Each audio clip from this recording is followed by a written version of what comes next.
YSR Congress party నాయకుడు బలుసుతిప్ప గ్రామ మాజీ సర్పంచ్ ఇసుకపట్ల శ్రీను గురువారం రాత్రి గుండెపోటుతో అకాల మరణం పొందారు.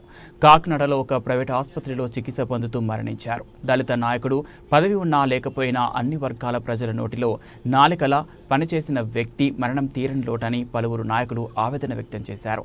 దళిత జాతి ముద్దుబిడ్డ, అంబేద్కర్ వారసులు, మహనీయులు, విద్యావంతుడు, మంచికి మానవత్వానికి మరో రూపం దివంగత నేత ఇసుకపట్ల శ్రీను. గతంలో కాంగ్రెస్ పార్టీ మండల అధ్యక్షులుగా సేవలందించిన శ్రీను మత్స్యకార గ్రామమైన బలుసు తిప్ప సర్పంచ్గా పనిచేసి ఏ సమస్య వచ్చినప్పటికీ తానే ముందుండి పనిచేసిన వ్యక్తిగా ఇసుకపట్ల శ్రీను అందరి వాడుగా గుర్తింపు పొందిండు.